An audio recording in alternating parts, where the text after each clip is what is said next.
Grace, welcome to SCOTONOMICS. Can you tell our audience a bit about yourself? Your book, Vulture Capitalism, which we're going to talk about today, really is so impacting on me, like the shock doctrine. But please do tell us about yourself first. So much. So yeah, I'm Grace Blakeley. I am an author of a few books, including this one, Vulture Capitalism, which we're going to talk about today.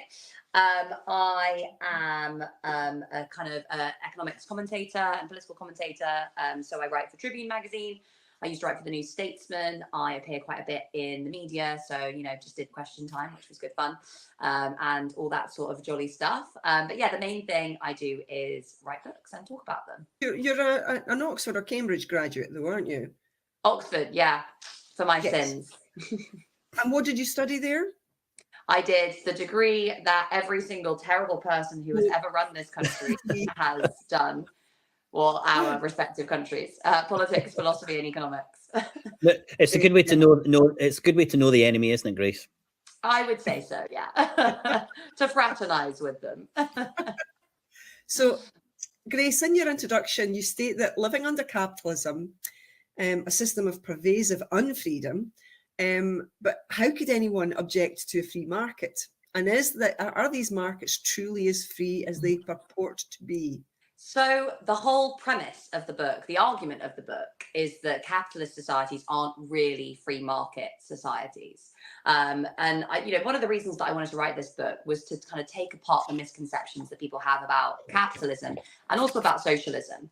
So the inspiration was that I was doing a lot of interviews and things during the COVID-19 pandemic. And this had been after the 2019 election. I'd been, quite vociferously campaigning for Jeremy Corbyn. And I was asked on a lot of these news shows, the government's doing loads of stuff. It's bailing out loads of businesses. It's spending loads of money. You got what you wanted, even though, Labour didn't win the election. You got socialism because the government's spending loads of money.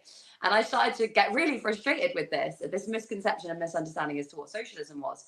I think perhaps because of the legacy of the Cold War, a lot of people seem to have this view of kind of capitalist and socialist societies as divided between kind of free market US style systems and centrally planned Soviet style systems, with the idea being that in the US, the market decides the production and allocation of resources, and in the USSR, the state decides everything. So there seemed to be this idea that if you get more state, that means more socialism, and if you get kind of more market, that means more capitalism. And it was just very clear to me that was a really fundamental misreading of the way that capitalism works. And there are a number of reasons for this. Firstly, capitalist systems aren't free market systems. And secondly, there isn't this separation between politics and economics, between states and markets under capitalism that you might expect from, the worldview that I've just outlined. So first and foremost, capitalism isn't a free market system.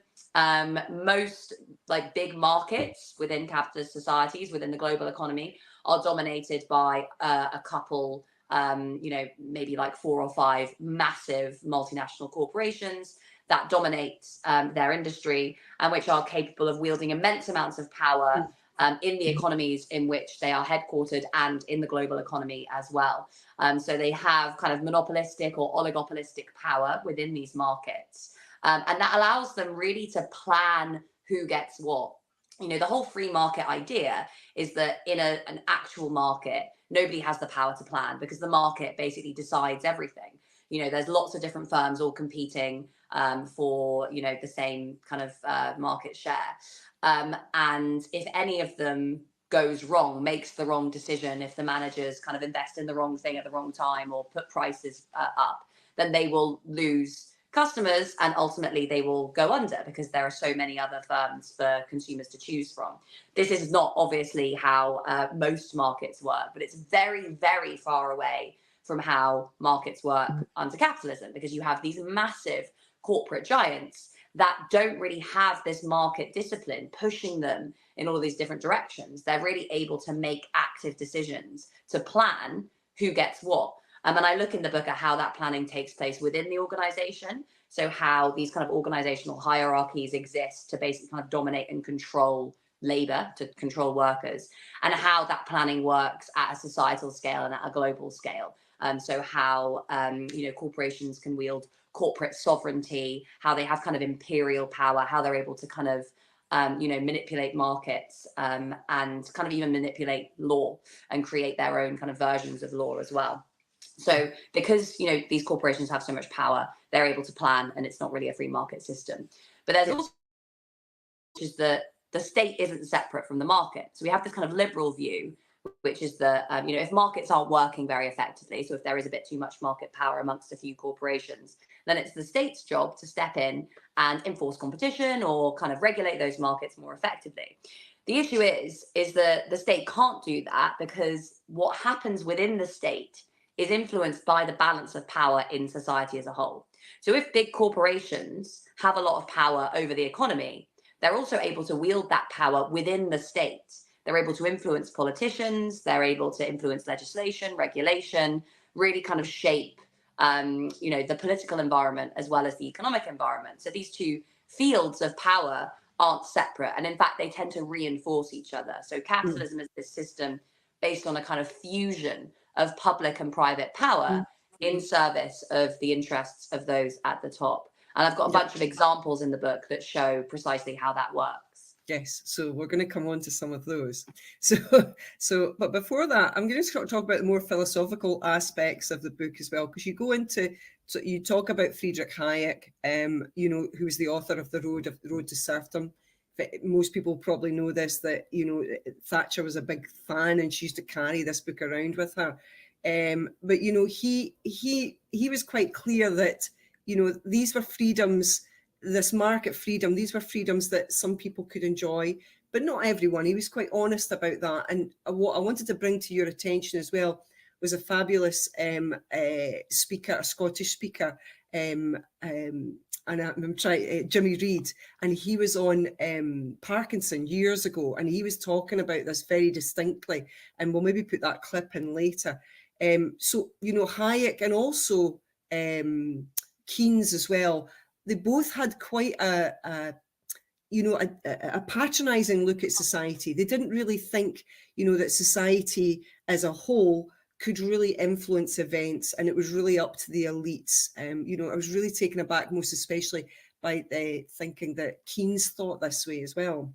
Yeah, so, I think the reason I look at Hayek and Keynes is they're traditionally pitched as the two kind of heroes of the battle in economics that took place over the course of the 20th century, which I think is fair. These were the central figures in the movements for social democracy when it comes to Keynes, and neoliberalism when it comes to Hayek. And the battle lines were effectively around the size of the state and the power of the state within nominally market economies. Now, Keynes was obviously writing in the wake of the Great Depression, and his work centered around how to kind of tame the irrationalities of market systems. So he saw that, because of the kind of psychology that underpins human behavior in free markets, or just in markets in general, you can get these big booms and big crashes, and you can get kind of collective action problems regarding issues like investment, for example. So, if everyone's pessimistic about the future, nobody invests, and then they create the kind of scenario that they're kind of that they most fear. So the state's role is to kind of step in and almost solve some of these collective action problems by investing when no one else will invest, or kind of enforcing competition and regulating the excesses of some of the biggest actors within these markets, and particularly also taming the power of finance, which tends to exacerbate both the ups and the downs of these cycles by pumping credit into the booms and pulling the rug out during the busts. So Keynes was very optimistic about the capacity of the state to tame the market, basically. And that was the foundation of social democracy. With that Keynesian thinking was the foundation of the social democracy of the post-war period. Now, whilst Keynes had this, pretty kind of rosy view of how the state could work, the only reason we actually ever got social democracy, it wasn't because suddenly politicians turned around and all decided that Keynes was right. There was a bit of that going on. It was primarily the fact that working people were so well organized in the wake of particularly the Second World War, when you'd had the demands of the war economy, full employment, etc., that they demanded a lot of things that Keynes had been talking about, alongside things like, you know, a welfare state, investments in social security, etc. So you had this alliance basically between kind of workers and unions on the one hand, and Keynesian thinkers on the other hand, that pushed through this social democratic shift that saw, you know, a much more active state, and a kind of corporatist model, really. And by corporatist, I mean the state playing a role as kind of mediator between capital and labor, between workers and bosses. So you had workers, bosses, and politicians all kind of working together, sitting around the proverbial table to plan what was going on in the economy, right? And this is the argument I make in the book, is that, you know, all capitalist societies have an element of planning within them. The question is, who is involved within that planning? Under social democracy, workers had a seat at the table alongside bosses and politicians and representatives of the state. The transition to neoliberalism, this was all framed around Hayek's view that the state had gotten too big and that we needed to shrink the state to create greater space for the market. And he had, you know, this very interesting perspective about how markets work that was based around complexity theory. You know, the idea that economies are too complex to centrally plan, and that doing so will create, you know, unforeseen consequences, as well as kind of corruption, and lead us all down the road to serfdom. So his argument that was, we need to kind of, you know, basically tame the social democratic state and do a lot of things that the neoliberals ended up doing. But the argument I make in the book is that actually existing neoliberalism did not shrink the state at all.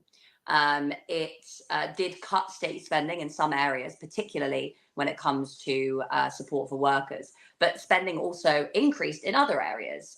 So, you know, particularly around when we're thinking of, you know, handouts to big businesses, the revenue loss in the form of tax cuts, subsidies to big businesses, and a lot of kind of off-balance sheet support in the form of kind of implicit subsidies by central banks, outsourcing, all of this other stuff, where a lot of private activity still relied on the state, but it wasn't necessarily actively being undertaken by the state, as well as the dramatic expansion in the kind of police authority of the state when it came to kind of breaking up unions, crushing demonstrations, you know, all those anti-union laws and stuff. The power of the state was used to kind of split up and divide working people as well.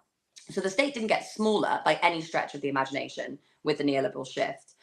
What happened, and this I argue was always really the aim of the neoliberal movement, if not Hayek himself, was that workers lost their seat at the table.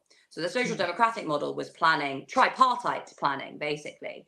And with the shift to neoliberalism in the 1980s, workers lost their seat at the table. And instead, you had centralized planning that was taking place just amongst representatives of large corporations and financial institutions, alongside politicians and bureaucrats within the state. And this is kind of how capitalism has been throughout most of its history. The social democratic period was the exception rather than the rule, that workers had an input into this process. But the existence of planning didn't change under neoliberalism. So this is why, you know, Hayek's arguments are kind of interesting to apply to the neoliberal state, because this idea that you can't centrally plan something as complex as the economy is a criticism you could level at neoliberal governments, at every government basically that has been inspired by Hayek, because they have, you know, nominally kind of privatized certain things, nominally deregulated other things, but actually increase the kind of orbit of the state, increase the reach of the state into lots of different areas of the economy, and indeed into lots of different areas of society as well.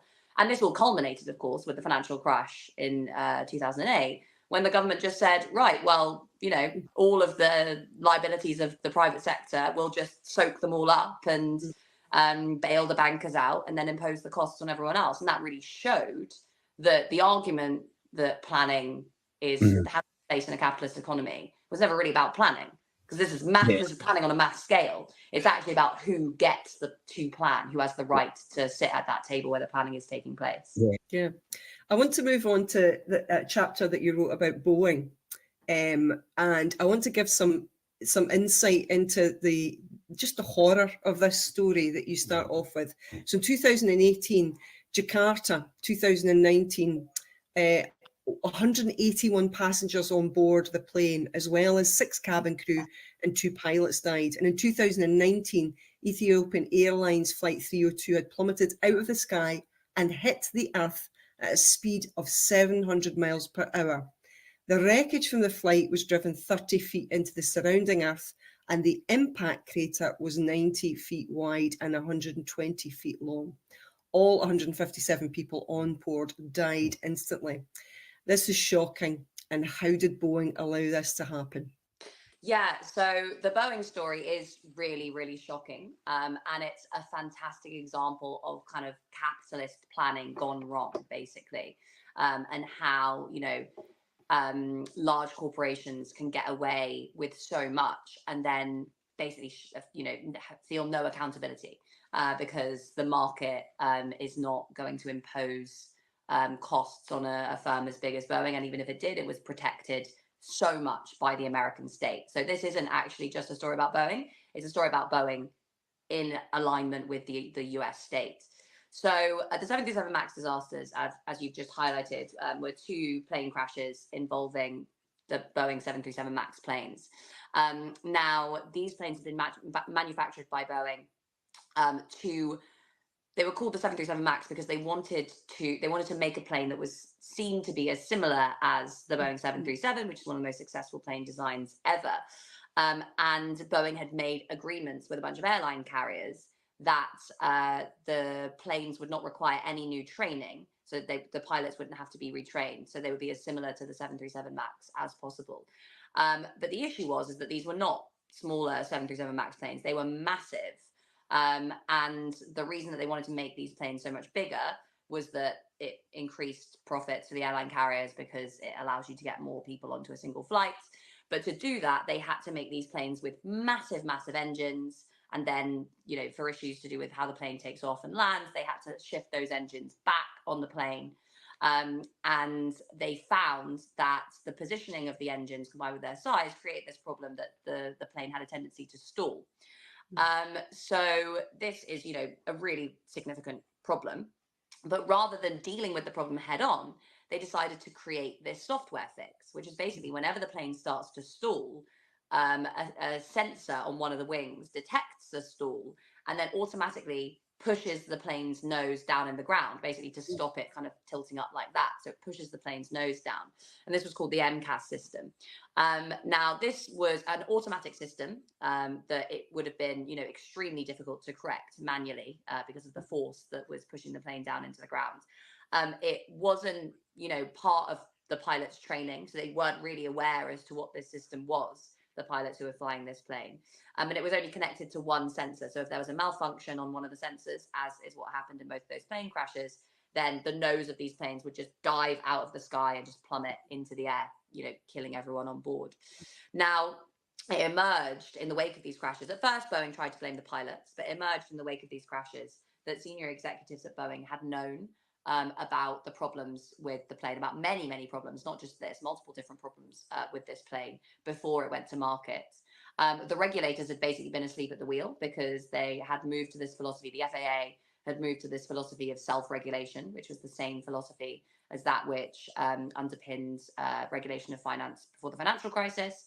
And effectively, Boeing was actually being regulated by a unit which sat inside Boeing and whose employees were paid by Boeing.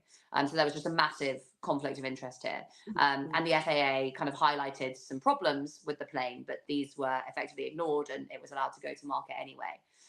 Boeing had also spent a lot of time and resources lobbying regulators to reduce regulation around the airline industry, constantly putting forward this argument that, they operate in a competitive market and no manufacturer would deliberately manufacture a plane that was faulty. They would have very rigorous standards because doing so would kind of undermine its business. Now, this argument is something that has been disproved quite clearly in the wake of these extraordinary crashes and all of the chaos that has befallen Boeing since then. But it was, a one that was used to kind of change the nature of the regulation in the run up to these crashes as well and entrench this philosophy of self-regulation. On top of all this, this was really the culmination of the transformation of Boeing that had taken place over several previous decades. So Boeing had been kind of renowned as a firm that really placed engineering expertise at the core of its business and really respected engineers and pilots. And the pilots were kind of always in control of Boeing planes, which is why they liked to fly them. But it was during the 80s that Boeing kind of abandoned those commitments and those values and really shifted towards becoming a company that was solely concerned with maximizing shareholder value. And part of that was to do with a merger that took place between Boeing and another firm, McDonnell Douglas. And that was kind of running into the ground, but it was really important for the US military industrial complex. So it supplied it was important basically for the US state that McDonnell Douglas kind of survived. So the state organized this merger between Boeing and McDonnell Douglas, and McDonnell Douglas's culture, which kind of was oriented around like cost cutting and like managerialism rather than kind of prizing engineering expertise, really became embedded within Boeing. And under successive CEOs, particularly Harry Stonecipher, who oversaw the development of the 737 MAX, this culture of just like slashing costs, undermining engineering expertise, lionizing middle management, and really just focusing solely on shareholder value became really ingrained and embedded within the firm. And that's the kind of cultural shift that underpinned the failings around the 737 MAX, because whistleblowers had come forward. You know, there was a lot of concern about these planes, but it was ignored basically to protect the bottom line. So that was the kind of the context. And as you can see, the American government had already been very, very involved with what had been going on, whether that's in the form of, you know, the changing regulation to which the firm was subjected, or this merger that had taken place. But Boeing was also one of the biggest recipients of corporate welfare in the whole of the United States at the time. So it had massive tax breaks, massive subsidies at a state and a federal level. It had lots of like government contracts. So, you know, it was quite dependent upon that. And then even after the 737 MAX disasters, it got a massive backdoor bailout, basically, during the COVID-19 pandemic. This was after wrongdoing had come to light. And there had even been kind of criminal charges that had been brought against the company. So the Boeing story really does show that it doesn't operate in this competitive market. It's this kind of monopolistic market structure. It's just Boeing and Airbus competing. And Boeing, because it has such close links with the American state, can always rely on that political support to make sure that it stays afloat. So even after these massive crashes, when you would read that and think, I'm never flying on a Boeing plane again, it's still operational, it's still manufacturing planes, it's still selling planes, despite all of this chaos that would have put any other firm under. Now, that isn't a real market. No. That's a corrupt market. It's a market that's, you know, so dominated and controlled by a couple of institutions and their political allies that it doesn't really function as a market anymore. Yeah, such a good example. Yeah, and for our watchers and listeners, this chapter was particularly shocking for me. Some of the details in it really are blood curdling. I want to move on to Ford. And it's not the cuddly man who paid his workers enough so that they could buy the products that they made. Can you tell us a little bit more about Ford? Yeah, so I picked the example of Ford because it's this company that traverses the whole of the 20th century, basically. So it kind of becomes operational around the 1900s and stays in business, you know, up to this day. So I thought it'd be an interesting way to kind of study the transformations of capitalism that we've seen throughout this period and see what's changed and what stayed the same. So what's changed between the transition from laissez-faire, Great Depression capitalism through to social democratic capitalism through to neoliberal capitalism. And Ford turns out to be a really great case study for understanding these changes, because the nature of Ford's business and Ford's management and its relationship with the state does change over this period. But the thing that remains the same is that Ford is never operating really in a market. It always has very close relationships with the state. And the authority and power of Ford's managers over the company, and indeed in some senses over society as a whole, is always quite significant, although it is challenged more at different periods. So, you know, Ford emerges, it, you know, is definitively a monopoly because it's, you know, at first the only kind of company really producing cars, has a huge amount of market power. Ford himself is this weird character who is virulently anti-Semitic. He like pushes all these kind of anti-Semitic conspiracy theories, is even mentioned positively by Hitler. is very keen on keeping the US out of any involvement with the Second World War. He's also, relatedly, extremely anti-union, so absolutely hates unions, hires thugs to basically go and beat up union organizers, and is someone who is obsessed with having a very rigid control over the life of his workers. So he's this kind of like ardent, like, Christian fundamentalist type who, wants basically workers to kind of behave in certain ways and tries to enforce that. He doesn't do so very successfully until he introduces the $5 day, which is actually composed of a $2.50 basic wage and then a $2.50 top up, which is contingent upon a bunch of behavioral guidelines, including the workers not drinking, their wives not working outside the home, all of this stuff that Ford really wanted to kind of push on his workers to try and control them. And obviously, a big part of the reason for this giveaway was to undermine the threat of union organizing, which was building at that time. So this is very, it's a very hierarchical company with this guy Ford at the very top, kind of managing everything. He also, during this period, so during the 30s, tries to set up a rubber plantation in the Brazilian Amazon. So he buys up this swathe of land and basically runs it almost as like a kind of mini state, ships a load of Americans out into the Brazilian Amazon, creates a little American village with like picket fences, golf courses, swimming pools, very odd, and hires a bunch of local workers that he keeps in very different conditions.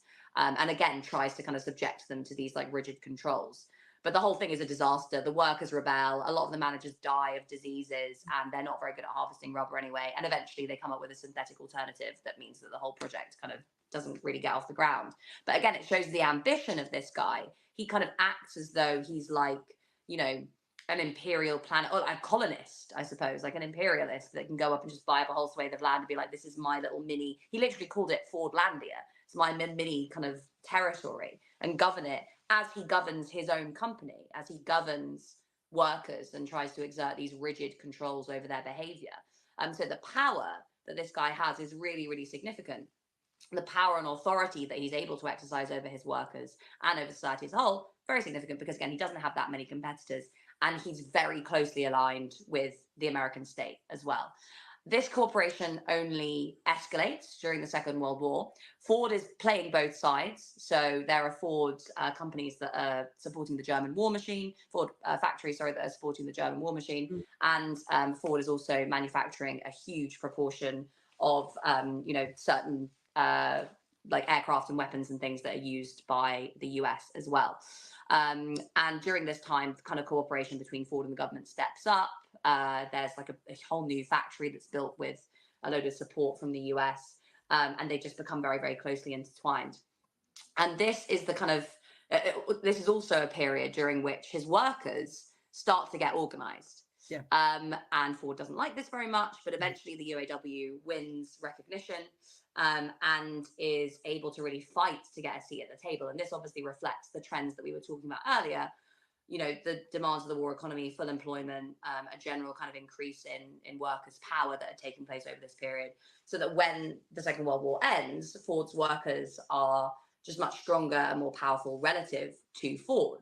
And this is also the kind of beginnings of social democratic capitalism. So the state is taking this role as a kind of mediator between bosses and workers. There's lots of industrial disputes within Ford at the time, and within a lot of the other auto manufacturers. The US state, in various different ways, including setting up a bunch of committees, tries to act as the mediator, basically trying to balance the interests of workers and bosses to kind of come through to an agreement. And just the fact that workers are included in that process is an indication of how much their power has increased since the 30s. So over this, this time period, you get a Ford that is kind of really in expansion mode. It's, producing a lot, its employment is increasing a lot, but its workers are kind of demanding much higher wages. Eventually you get to a point around the time of the neoliberal transition, you've got competition from abroad, and the managers at Ford are angry because this is a point at which profits are being squeezed by that global competition. So the post-war period you can kind of think of as like a pie expanding period. So there's not as much conflict as you might expect between workers and bosses, given how much more powerful workers are getting, because the pie is kind of increasing. But when you start to see that growth slow because of the pressures of international competition, along with a whole bunch of other things like the oil price spike, then that conflict really pushes back into the fore. And so a bunch of these committees that have been set up start to break down. You start to get more threats of kind of union organizing. But partly because of the kind of changing political context as well, the bosses ultimately end up winning. They say, you know, we can't give you higher wages because we've got competition from Japan. So we're actually going to, you know, cap your wages, automate a lot of production, and massively reduce employment. So from the 80s, employment at Ford really falls drastically. And what's interesting as well, and I think this is really pertinent to the argument that you see among the neoliberals about, you know, free market capitalism. Ford, rather than kind of becoming this more efficient and competitive firm due to international competition, it shifts from being just an auto manufacturer to an auto manufacturer / financial institution. By 2008, most of Ford's profits are actually coming from its lending arm, which lends to consumers to allow them to buy cars. And because of this, it had built up a huge amount of debt, kind of, you know, astonishing for a motor company. And it was really, you know, under threat when the financial crisis hit. So obviously it gets a backdoor bailout. It doesn't get kind of direct TARP funding from the US, but there's a kind of back route that Ford goes through that I talk about in the book that allows it to get a big loan to cover some of those costs. And again, you see employment decline, you know, Ford in general in this state of decline, and you know, becoming even more deeply enmeshed with the US government, basically, so that it's hard to kind of see where the market ends and where the state begins by this point. And Grace, I was just going to say, just if I could take you back to kind of Ford in the 1920s, 30s, 40s. And I don't think it's covered in your chapter, but I just kind of wanted to highlight the relationship between Ford, big oil, and the American state. And this takes you right through to the huge road building program that was going on in the States, because there's no demand for a car if there's no roads. So the state is deciding that personalized vehicles are what the people of America demand. And they're doing that by providing the services for it. And also big oil is there looking for a customer, which it can now have with personal vehicles. And also the stories around some of the vehicle companies buying electric trams. I think San Francisco is one example where they bought the electric tram system and ran it into the ground, it lost a huge amount of money. They turned all the services off, basically, and they now said to people, well, electric trams don't work. You have to have cars. And again, there was a huge support from the American government to move people towards this personal consumption. And I think that really helps emphasize or underline the main point that I got from your book, was how this social surplus is designed by the establishment. And, you know, they're looking at the products and the services that they will be able to make the most money from, that benefit them, and they provide that. And if they're not interested in using those products or services, they're not provided. And I think the example I like to give is, you look at the high street, there's a reason that our high streets are in such poor repair. And that's because the establishment don't shop on the high street. And it's the same with the National Health Service. They're not using the National Health Service. So why put a huge amount of resources to that? And for me, that was a wonderfully made point and theme across all of the stories that came across in your book. Yeah, that's a really good point. I hadn't actually thought about that. Didn't really know that about the US road building program. But yeah, it seems like that's a really, really critical point, because as you say, the whole infrastructure of America, when you look at like the planning of cities and its infrastructure, it's all designed around cars and planes. And it didn't obviously have to be that way. And Boeing and Ford were very well from it. Yeah, exactly. So I think a lot of our listeners and viewers may be already aware of the clear line that you paint between the first Suez Crisis and the Yom Kippur War in October 1973, and then the rise of neoliberal governments. The more recent Suez Crisis was caused by the Taiwanese container ship, the Ever Given, on the 23rd of March 2021. But what you revealed there was that 10 companies control 85% of global shipping capacity, and they collude with each other in plain sight of the regulators. Can you tell us more about this? Yeah, so this was a story that I was looking into actually during the pandemic, was the chaos that was going on in global shipping. And this was something that kind of was taking place across 2021 and 2022, basically. that because of lockdowns, like constraints on people's movements, and like really strict border controls, a lot of container ships weren't able to dock in the ports that they were supposed to dock in. And you can really think of the system of global shipping as this very finely tuned machine. So, you know, one ship goes into a port, unloads as quickly as conceivably possible, leaves, another ship comes in. You know, it's all like lots of different moving parts. So when that starts to break down, it creates these ripples throughout the whole system, and suddenly nobody can go anywhere. So there was this period where there were tons and tons of ships, and you could see them in various different ports, like off California and China, just out at sea, unable to dock, unable to move, with obviously lots of very poorly paid workers stuck on those ships for extended periods of time. And so that was, you know, partly just a problem that had come about due to the imposition of lockdowns, but it reflected this broader issue, which was the moves towards, like the steady moves towards containerization and these massive, massive mega ships that take a really long time to load and unload, and kind of introduce more potential blockages into the system because they can only go to certain ports. They require a lot of labor, a lot of kind of specialized equipment to move things around.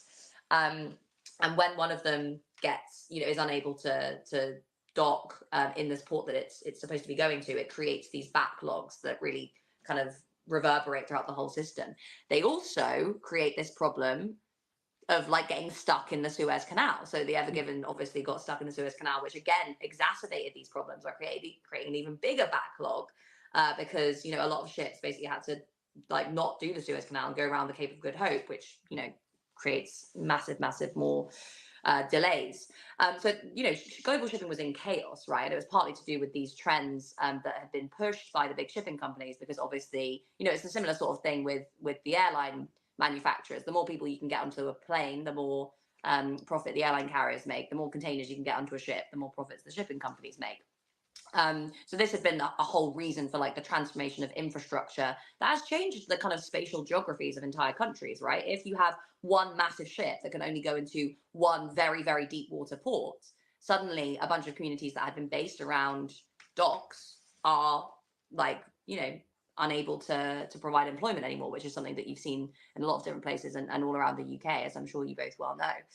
But when you get up to COVID and this whole system breaks down, you eventually start to see this showing up in massive profits being made by the shipping companies, because they exploit this chaos to charge astonishingly high rates for anyone who needs their goods shipped. And this combines also with an increased demand for goods because people can't consume services anymore because economies are locked down. So, you know, the classic example is the gyms are closed, so everyone's buying a Peloton or whatever. So there's high demand for goods, chaos in global shipping. The shipping companies jack up prices massively. And what's really interesting about this is, you know, we're told about inflation today.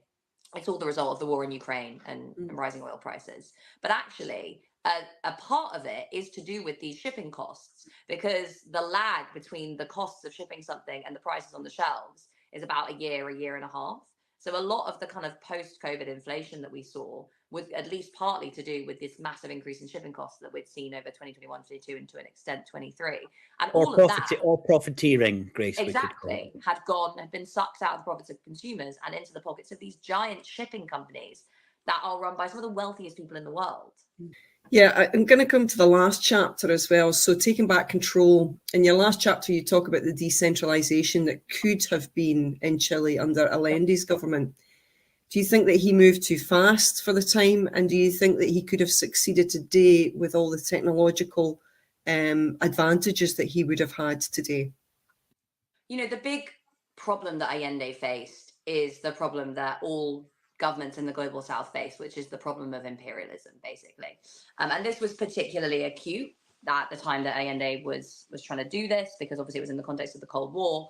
And there was this idea that, you know, no even like moderate form of socialism would be acceptable to the US in its backyard, i.e. in most of South America. And, you know, the United States had propagated some horrendous basically crimes throughout Central and South America over the course of the preceding decades to kind of undermine the threat of socialism, often supporting into power horrendously authoritarian, brutal governments. Whether you look at this, like what happened in Guatemala, for example, with the United Fruit Company, which I talk about, or of course, what happened in Nicaragua, and what happened in Chile under Allende. So Allende comes to power, tries to implement this kind of neither Washington nor Moscow model of democratic socialism, which is based on kind of worker control, like citizen control over public services, decentralization, a real democratization of society. So it's not a kind of centralized plan. He was actually very, a lot of people in his government were really au fait with systems theory, which is what Hayek had used to write about the economy. And they knew that like a really rigid central plan wasn't going to work. So they kind of wanted to create kind of democratic alternative. And they did that using the technology that was available to them at the time, which wasn't particularly sophisticated. And they might have been able to do a lot better had they had access to different kinds of technologies like the ones we have today. But the main issue was that the US would not let this happen. And, you know, when you've got a massive superpower that is saying you will not do this, and when you don't have the kind of global South solidarity that allows poor countries to come together and say, you can't stop us, then there's not really any way around it. This is why, you know, any kind of attempt at socialism has always really struggled in global South countries, even up to this day. And it's why a lot of socialist leaders end up pursuing much more moderate approaches, like, for example, Lula in Brazil during his first term. And, you know, that is a real problem. It's not something that you can just kind of get around. But it's also why, you know, the potential for kind of socialist organizing is so important in rich countries as well as poor countries, right? Because if you were to look at the global economy today, you'd be like, oh, well, if revolution is going to happen anywhere, it's going to happen in the poor world where people are kind of denied basic rights. They are, you know, often living in extreme poverty. Their governments are completely unaccountable and corrupt. You know, you would think there's the potential as well as the opportunity for kind of labor organizing that would really challenge this model. The issue is imperialism, which keeps, you know, maintains in power governments that crush these attempts to organize and just, you know, oversees a system that thoroughly disempowers workers in the global South. What we really need is kind of international solidarity in the sense that, you know, a socialist movement in the rich world could definitely support socialist movements in the poor world, literally just by getting out of the way, as well as doing things like, you know, undermining tax avoidance and evasion. Like London, for example, the City of London facilitates a huge amount of tax avoidance and evasion that sucks wealth out of the global South, and redesigning some of the rules of the international rules-based system that are actually heavily weighted in favor of rich economies. But, you know, the whole meaning of international solidarity should really be about, you know, socialist movements in the rich world, supporting socialist movements in the poor world, and undermining threats by their governments, like the very real threats made by the US against the Allende government that ultimately resulted in that government collapsing, and a ruthless neoliberal dictator coming to power who literally used to abduct people and throw them out of helicopters. That was the kind of, you know, democratic socialism versus this like rigid, ruthless neoliberal authoritarianism. And obviously, given the choice between the two, the US, the home of freedom, chooses the ruthless neoliberal authoritarianism. Grace, I think that's another example of you tying governments to multinationals again. And if you look at what happens in South America and you know, right from the 1920s onwards, American imperialism is in support of large American producers, and they're making sure that the governments of South America are supporting the extraction from South America to America again. So those connections are really clear in that kind of state and corporate collusion. Yeah, absolutely. And the United Fruit Company, which I write about in Guatemala, is a really, really good example of that. Yeah, later in your chapter, you lament that as long as capital controls the means of production, it will also control the technological development of society, which will constrain our ability to imagine new ways of organizing society. In light of this, what gives you hope that this can change, Grace? Yes, this point about technology is really important, and it's a point that Marx makes in the Grundrisse when he talks about how capitalist societies are the only societies where innovation and technological development becomes a kind of business in itself. And that business is really oriented towards producing technologies and products that are going to have profitable outlets. So, you know, we end up like using so many of our collective resources to create cryptocurrencies and like these massive social media platforms that have no discernible social use, but which, you know, eat up a ton of our resources and create huge profits for certain people.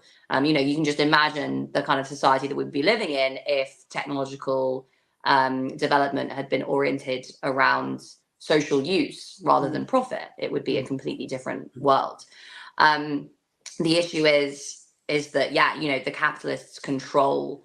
It's, you know, this fusion between public and private power, between capital and the state, controls the direction of technological innovation. So it's generally kind of state armies and militaries and defense departments that invest in research and development, and then big kind of private corporations.